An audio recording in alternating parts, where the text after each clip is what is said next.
Cornelia is an art and media scholar, curator, and research fellow at the University of the Arts, Bremen. Her fields of research include documentary film and practices, audiovisual artistic practices, design theory, as well as de- and post-colonial theories. Since 2004, she has been the co-director of Fluctuating Images, an independent platform for media art and design in Berlin. In 2019, she co-curated the exhibition Connecting Afrofutures at the Kunstgewerbemuseum Berlin. And her publications include the audiovisual breakthrough that she published together with Anna Carvalho, as well as the web platform Post-Digital Culture, together with Daniel Kulle, Oliver Schmidt, and David Ziegenhagen. And she also founded the web platform Audiovisual Writings, together with Holger Lund, that assembles their writings on audiovisual art from various angles. And her presentation today is entitled Moving Through the Documentary, Bodily and Virtual Movement in Relation to Interactive Documentaries. So she will ask what happens if interaction in relation to documentary goes beyond the set of pretty limited actions that are typically possible in web-based interactive documentaries. I'll give you the floor. Thank you.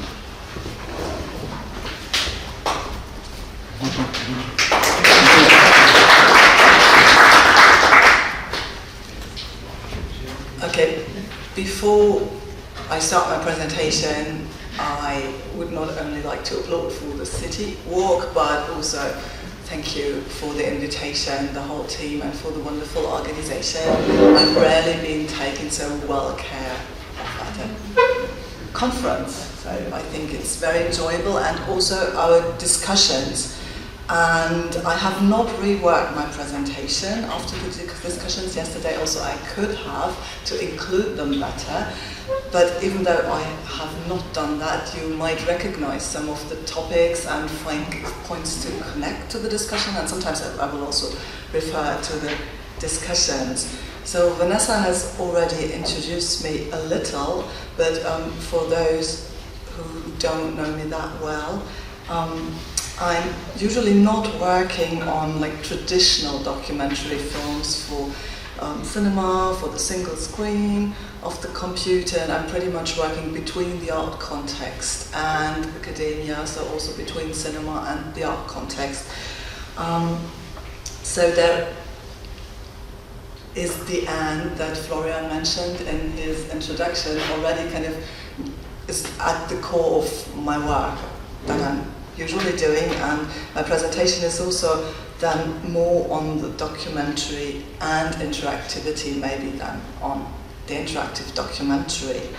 So what I'm working on in general is what you could call with Ji-Hoon Kim documentaries expanded field. So this is the title of his recent book.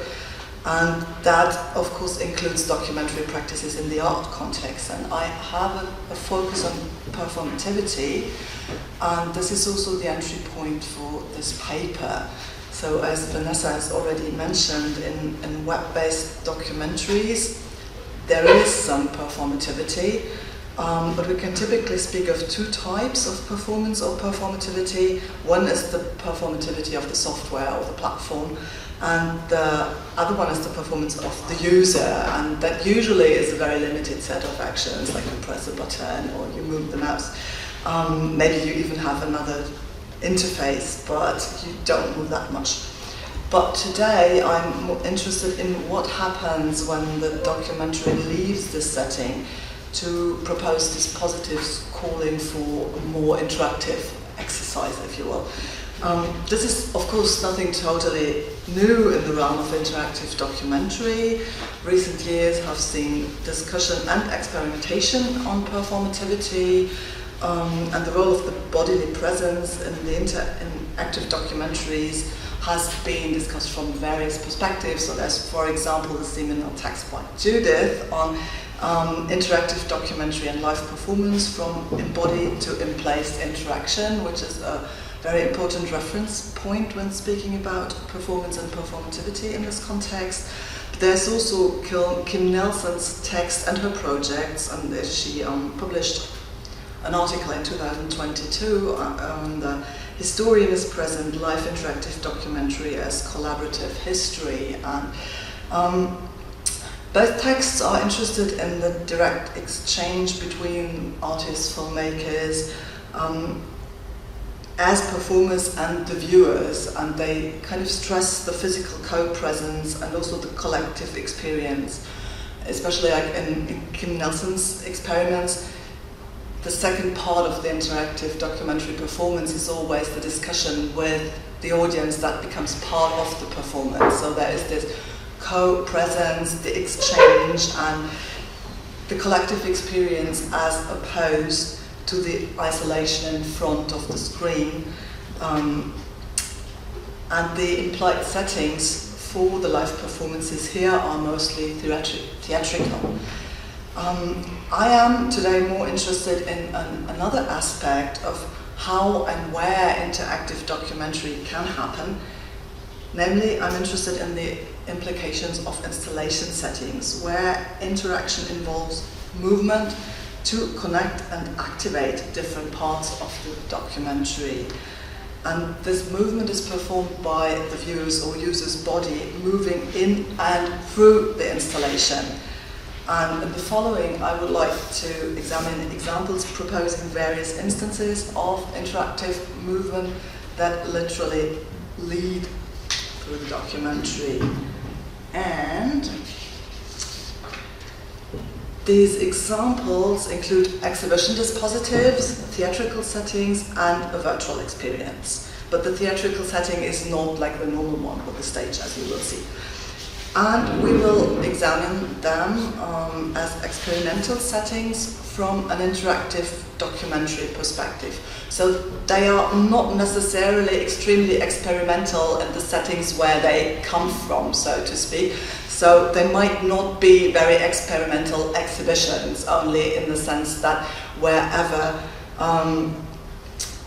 the user or the viewer has some freedom, there's always a certain degree of experimentation, because it's unpredictable what they're going to do. They might not even look at the exhibition, they might just chat or have a nap, you know.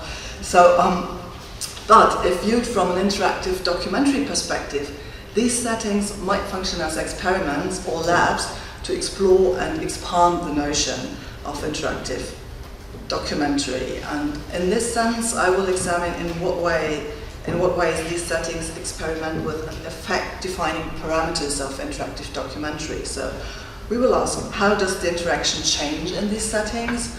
How are features such as collaboration and polyvocality orchestrated? And how is montage renegotiated when bodily movements define the selection and combination of the images and the sounds?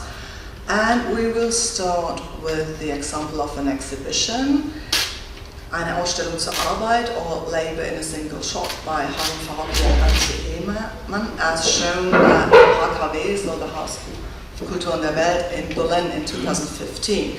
So but what you see here, yeah, I will make a short break, let it come down. Oh, it's not that loud, I can keep talking. So what you can see here is actually not the exhibition, but the traces you find today. That is the website for the project. And the website explains the context. So there were 15 workshops in 15 cities or geographical environments, and the task of the workshops, so the participants, was to produce videos of 1 to 2 minutes, each taken in a single shot. The camera could be static, panning or traveling. They only couldn't do any cuts. And they were to film people leaving their workplace. And the larger context of that project is Harun Faraki's work on the Lumiere film, Workers Leaving the Factory, from 1895. So he has done several films and installations on that topic, exploring this topic of people leaving the work. Only that this time it is not his films, but the films of the participants. And the website also functions as a sort of archive for the project, and you can click on the several little videos and also kind of choose to combine them into a longer documentary, if you will. And that is also what the exhibition did. So it's a little bit similar. They were all on screens, all the same size, only that here you have a spatial setting, a spatial arrangement. So what Ji-Hoon Kim analyzes as the multi-screen dispositive in his chapter on the expanded dispositive. And to do so, you can rely on a number of texts, mostly coming from the art context. And those texts show that this kind of spatial arrangement and the exhibition setting in an art context have a series of implications. So, for example, Erika Balsam, in her book on exhibiting cinema in contemporary art, stresses that the gallery or the exhibition room is not a neutral container, of course, but comes with a set of practices that are associated with it and with a set of particular discursive and institutional framings. So today I'm more interested in the practices, although discursive and institutional framing has, of course, a defining influence on these practices. And Elizabeth Cowie, when talking about the installation settings, states that the viewer or spectator is both immersed and interactive. But how so? How is the viewer or user interactive? Well, other than the opening and closing times of the exhibition, there is no fixed beginning. So I can start whenever I want, wherever I want.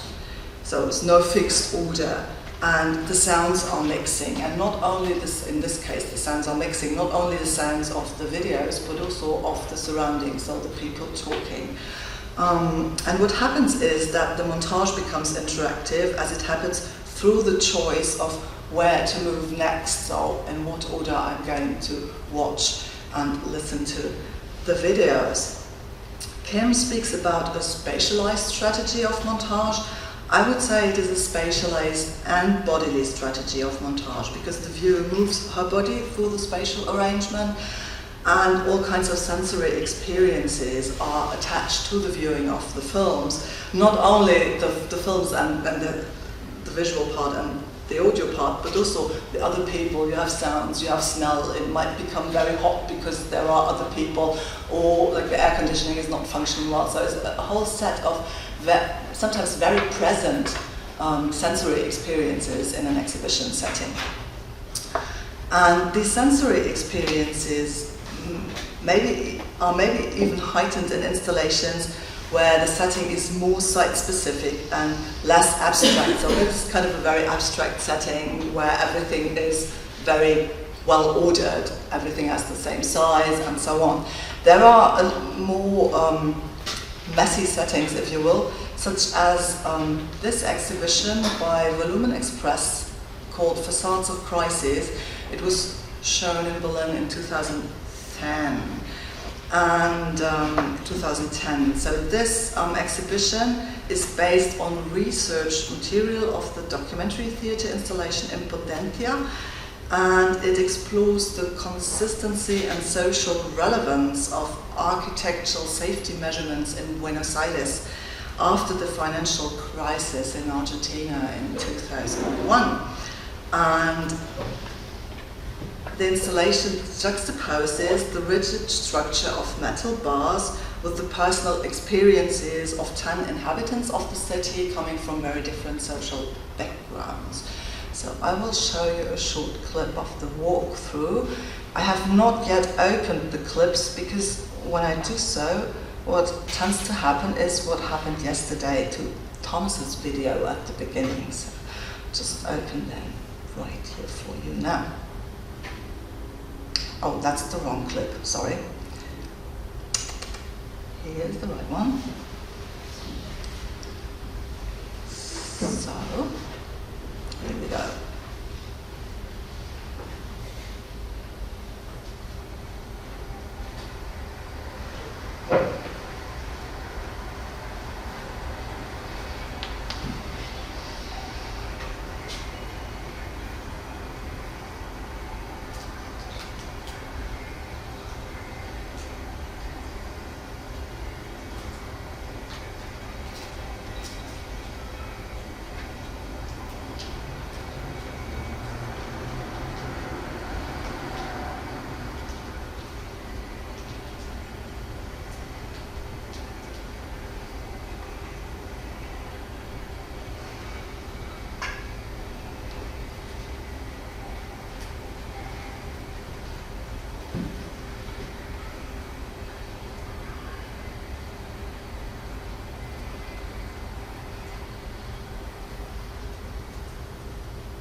don't really see very well, but I think you got an impression of how it's organized, and that regarding the sensory experience, the viewer must find her way through the installation proposal, and the senses have to deal with a much less rigid exhibition setting.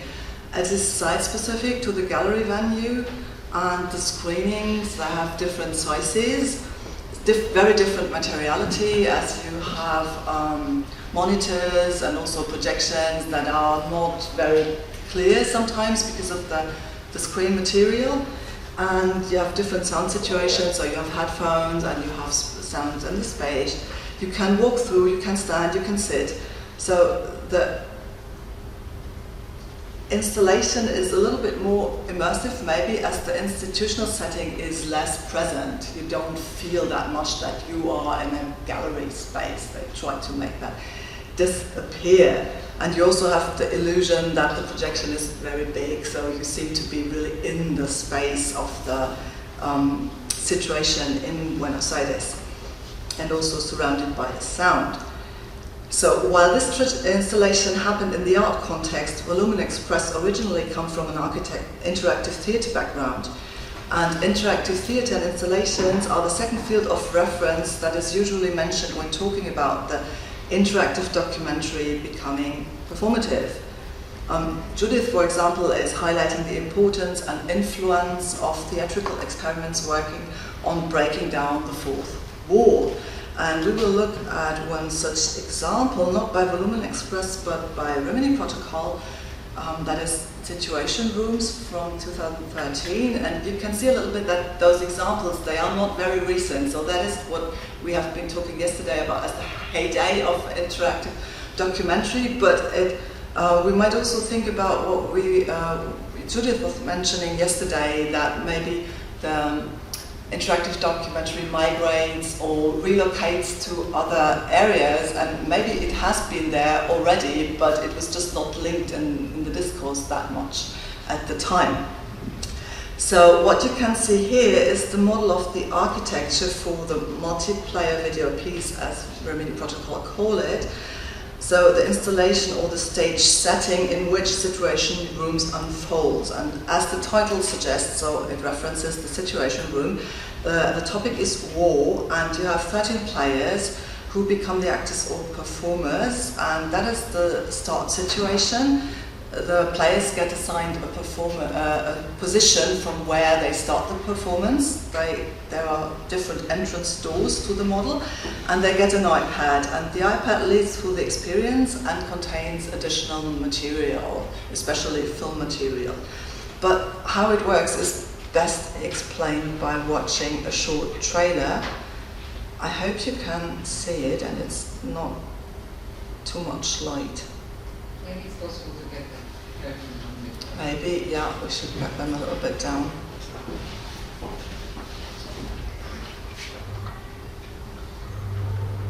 I will start anyways.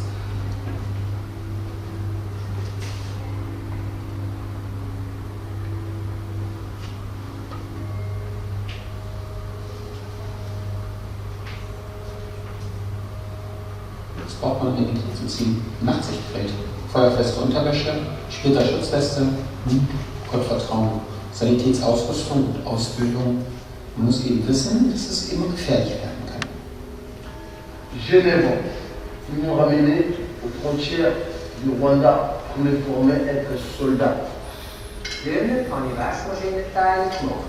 Heute machen wir Hightech-Waffenteile. Und die Arbeit ist eigentlich genau das Gleiche. He knows that somewhere all in his past there is someone that actually wants to kill you.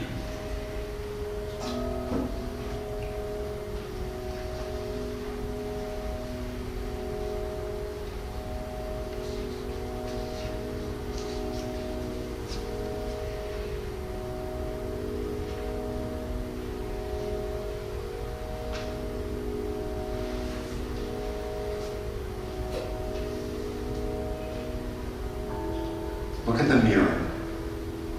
I'm a hacker. And now I have another pseudo-body, which is yours. Anfangs von den 80er Jahren, beim ersten Golfkrieg, da haben sie gezeigt, wie Teheran verteidigt worden ist. Auf dem Hoteldach oben habe ich gesehen, dass da ein Geschütz steht. Und es war eines von unseren Geschützen, das wir seinerzeit im Staat geliefert haben. Мы сейчас уберем тарелку со стола.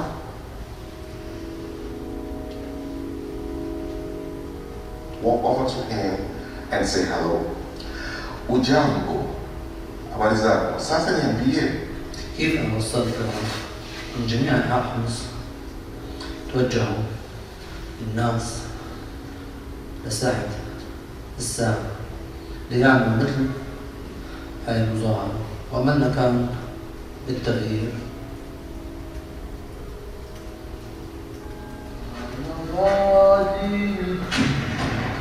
Debout, il y a des coups de balle et des professeurs paniqués. Tu sais qu'il y a des professeurs qui commencent à tabasser des professeurs, torturer des professeurs à mort. Donc moi j'ai cherché à fuir là, ils m'ont récupéré, ils m'ont dit non, maintenant c'est pas vos papas qui ont soldat, maintenant c'est vous.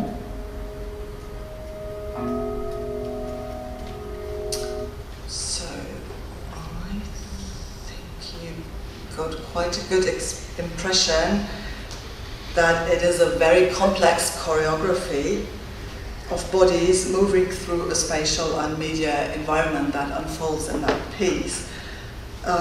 So there are the 20 perspectives of the people, from war refugees and a peace activist to a weapon dealer, that are dealt with in that project, and they don't appear directly. They only appear in the documentary material and lead you through the piece, and the players take on their roles while moving through the installation. And in the trailer it all looks very orderly, but as the players are free to follow the suggested path or not, the piece can unfold in very different ways, planned and unplanned, according to their behavior and their starting position. And although Situation Rooms is more organized like a theatre piece, it has an organized fixed beginning, a suggested path through the piece, and there's a limit to the time viewers can spend in the installation. So when I participated in it in Berlin, they told us that they would come and get us if we stayed for too long, because then the piece would start again. So you can change things, but you can't spend the night in the installation, that is clear. So there is a limit to the unpredictability. But there is still the element of montage through choice and movement, although there is that path that you're supposed to follow, because the viewer decides, for example, in which order to look at different elements in one room, or in which order to watch the suggested material on the iPad. The media setting is much more complex than in the two previous examples. Objects, films and audios are integrated, and it has become more haptic as the viewers are asked to interact with the setting, and the element of the moving is highlighted as viewers are asked to perform certain actions, so to lie down like a soldier or to shake hands and this kind of action. And the interactivity does not only happen in the interaction with the installation, but also there is interaction between the players. So they enact certain situations. They shake hands to seal a deal, for example. And the iPad tells you, now person XY is entering the room, and then they're supposed to open the door and come in. Sometimes it does not work out that well because they don't follow the path, but so there are certain interactions that should happen in that piece. All in all, we could say the element of the sensory bodily experience is heightened and becomes even more prominent. But what does this mean for the interactive documentary experiences? Well, it influences the way the documentary narrative or argument is perceived and processed by the viewer. And in dance or performance studies, there is a discourse on bodily knowledge or embodied knowledge, and also on the body as an archive of and through movements. And this is a discourse that could be used here, for example, and become very fruitful. The aesthetic experience and the cognitive process are shaped by the bodily movement and the bodily interaction, and they become much more physical in these examples, so that we could maybe speak about an embodied interactive documentary experience. So, but now that we have become all physical, I would like to do one step further, and I would like to end with asking if and how these bodily experiences may function in VR examples that combine real bodily movement and virtual movement through the VR setting. And my example is the Subterranean Imprint Archive by Low Def Film Factory from South Africa. And this project sets out to trace the legacy of technopolitics in Central and Southern Africa. And it focuses on the question of what constitutes a nuclear place, taking the origins of the Uranium for Manhattan project in a mine in the Democratic Republic of Congo as a starting point. And I would like to give you an impression with showing you a part of the walkthrough they did. You're about to enter the Subterranean Imprint Archive, a virtual reality experience for Oculus Quest. As you float above a nameless city, a silent explosion begins to engulf you, shooting archival fragments past your face. A bust, circuit board, a mask. You find yourself in a silent vacuum. You're at the start of a journey into deeply buried histories. In this experience, you won't use controllers. Your hands and how you use them are very important. Of course, you're both inside and out of your body. This is your guide, a child archivist, who will lead you through the underground memory palace, bringing you into conversation with these submerged histories. This is the archive, a play space inspired by the Japanese graphic novel and film Akira, which envisions a post-atomic Neo-Tokyo. You can now move through this world as you wish, grasping objects which give rise to rich collages of archival materials, personal statements, dreams, memories. Drawing on research around the nuclearity in Africa from the atomic age to the present, this experience asks you to consider what constitutes a nuclear place. In touching one of these glowing orbs, you are transported to one of many 360 video worlds in which you can interact with archival 3D assets and collages. The archive is also filled with sound pieces. Many of these are narrated by the Congolese researcher Jody Salakami-Sambo, a key collaborator whose work on how mining in the Congo has impacted the global geopolitical landscape has been critical to this project. In this space, you encounter the testimonies of individuals who responded to a simple question circulated on our WhatsApp voice note chain. What is your relationship to the mines? All of these protagonists are Congolese living in South Africa and have either been directly affected by incidents which took place in the mines or have witnessed the loss of loved ones or colleagues due to landslides, violence, or illness.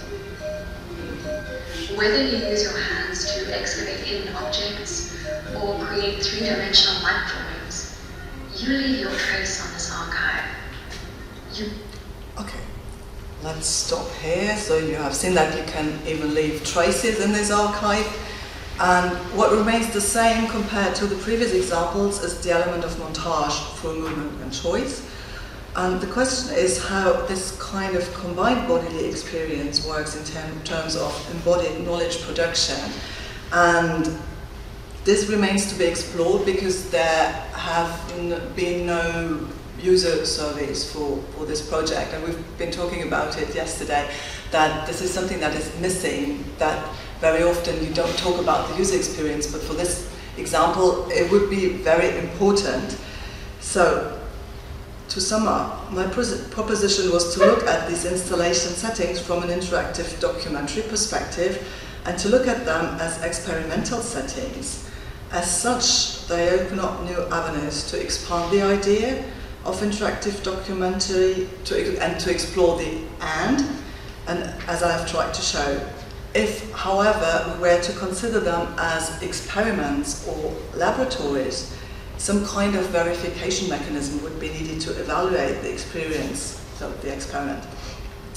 The discourse is usually about the analysis of the dispositive, the institutional implications, and so on. That is all very well researched. And although I can include my own experience with certain settings, of course, it is still only one possible account of an experience, which is not conclusive on a wider scale. I can, of course, draw some conclusions from my experience and the discussions I had, and draw some sort of protocol of my experimental experience, but I would still hesitate to generalize them. So, I would like to conclude on the note that there remains some open questions, rather than draw a final conclusion, and so open the floor for your questions. And here's just some references I used in my presentation. Thank you.